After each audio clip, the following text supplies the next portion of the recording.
Welcome to Penrose Learning, where we make understanding easy. In this video, I will explain how to set up your Ghost Controls keypad.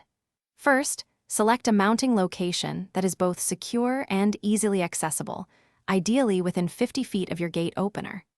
Next, open the battery compartment and insert two AA batteries, making sure to align them correctly according to the polarity markings. Finally, close the battery cover firmly to ensure the keypad is protected and ready for the next steps. Now, let's program your keypad. Find the Learn button on your gate opener's control board. It's usually a small, red button. Press and quickly release this button to put your opener into programming mode.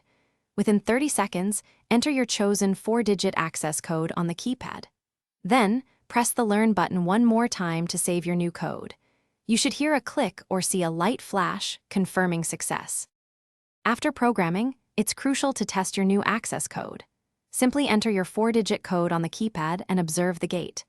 It should open or close smoothly, confirming successful setup. You can also explore advanced features like Party Mode, which keeps your gate open for extended periods, or Vacation Mode, which disables the keypad for added security when you are away. These features offer great flexibility. If you encounter issues, start by checking the keypad batteries. Low power is a common culprit.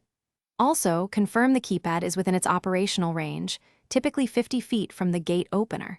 For maintenance, gently wipe the keypad surface with a soft, damp cloth to keep it clean. If problems persist, consult your user manual for specific troubleshooting steps and error code explanations. Regular checks ensure reliable operation. Thanks for watching. If this was helpful, leave a like and consider subscribing. See you next time.